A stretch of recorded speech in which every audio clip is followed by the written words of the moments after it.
Hi, everybody. Problem with going last is now my brain is completely full with all this stuff, and I hope I can remember what I'm here to talk about. So, yeah, I'm from Bitstrips.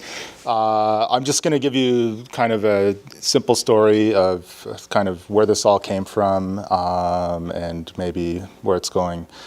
And it kind of starts 25 years ago. I'm in elementary school, and I used to be constantly bored. I couldn't pay attention to what my teacher was saying and what she was writing on the chalkboard. So I would entertain myself by not paying attention and by drawing comics, and also to entertain my friends. Unfortunately, the comics usually were of the teacher and very unflattering and had her doing bad things. And this would usually result in me getting into big trouble and being kicked out of class. Strangely enough, I would also use comics when it was time to do a big project, and anytime I handed in a project, I usually, as a comic, I'd get an A on it, so kind of a mixed message that I was getting. Anyway, so due to that, like, this didn't really put me off, and I just kind of kept making comics and kept not paying attention, and kept doing that for about 20 years, as well as getting into animation.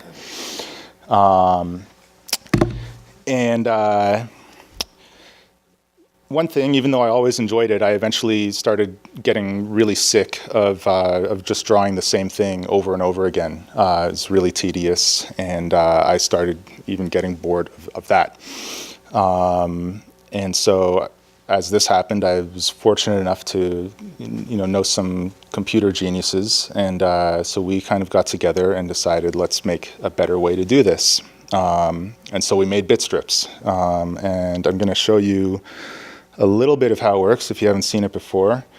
Let me just get out of here.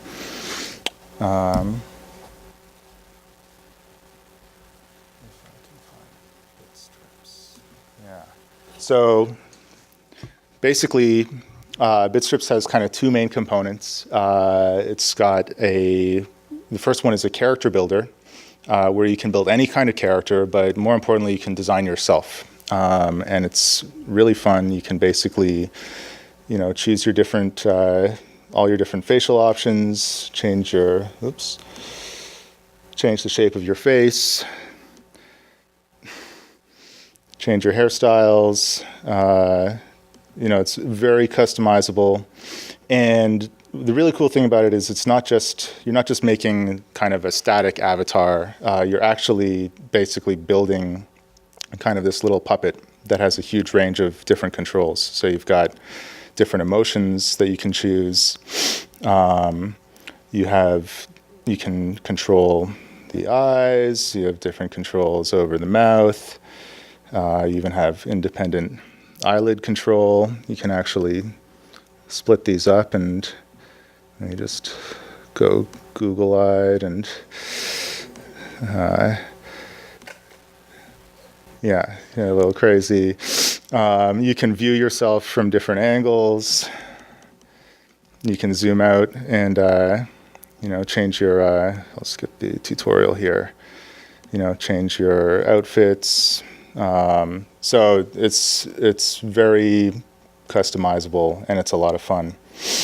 And then basically, once you've made your character, the next step is you can go into the comic builder, where basically your character is a fully posable little puppet. So you can just drag and drop your characters in. You can put them into different poses. I'll drag my guy over here to the bus stop. I'll just delete this panel. We try to make it into just kind of the fastest and easiest way to make a comic, regardless of whether you can draw, so that everyone could kind of become a cartoonist. So I can be in here, and now I choose my action poses. Say I'm running to catch the bus. Somehow there's two of me now, but that's okay. And I can even actually click on my guy and I can move every piece independently. So it's pretty much an infinite range. And it's funny using this now. I really wish I could show you guys the new character builder that we've been working on for the last year, because it's really something pretty amazing. And that's actually going to come out in about the next month. So keep your eyes open for that. And then, of course, you need your text bubbles. So you can add your text. And it's funny, like, when we first started making this, it was kind of an experiment, and we were really making it for ourselves, because we just wanted a faster way to make comics. And when we were first making the comic builder, we hadn't even really thought about what Bitstrips could be. And once we made it, we realized, oh, wait a second, this isn't just going to help us, but now actually anybody can use this, anybody can make a comic. Everybody should be making comics, so let's make a site for that. So we made,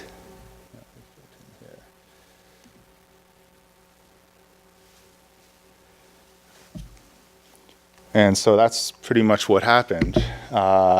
We launched Bitstrips, and when we first launched it, we kind of saw it as like a YouTube for comics. Like, this is a place where everybody can make their comics, and let's see what happens. And people started using it in all kinds of different ways, making comic blogs, doing comic movie reviews, all kinds of things that we never expected. And one of the most interesting ones, was we actually saw the teachers were getting really excited using it in their classrooms with their students and getting their students to make comics, which, if you think back to 20 years earlier, it's like, wait a second, this is pretty ironic, but let's go with it. So we made Bitstrips for schools, where we basically took everything we'd done with Bitstrips and said, let's figure out how we can make this really work for schools. And at first the interest was, comics are a way to get kids more engaged with reading and writing. But we realized, like, comics are such a powerful language. This goes way beyond reading and writing. You can use comics as a way for kids to get more engaged with just about any topic. And so once we put out Bitstrips for schools, we saw students doing history comics, science comics, math comics, all kinds of comics in pretty much every area of the curriculum. And we were really fortunate in that we licensed this with the Ontario Ministry of Education for all the schools in the province. And so it really exploded really quickly. We're now in our third year. And this school year alone that's already underway, we've had over 700,000 new students signed up by their teachers. And as was said, they're making over 35,000 comics a day, which is just mind-boggling. And in doing this, we've also made some interesting partnerships. Like, we've worked with Cartoon Network in the US on their Stop Bullying campaign. So we've got kids making social comics about bullying issues and showing how they would handle different situations in comic form. We got a lot of comic submissions that we weren't able to approve on that topic, but a lot of ones that were really, really good, and really great to, like, give kids a voice to actually say something about this issue. We've also worked with Teletoon on a more strictly non-educational front, but another kind of regular way for kids to kind of express themselves and kind of participate in part of the culture that they're consuming, which I think is a really cool thing that's happening these days. So I'm just going to finish on, I think one of the things that has made this most effective is not just the fact that it's letting kids express themselves through a medium that is a lot of fun for them and that they're familiar with.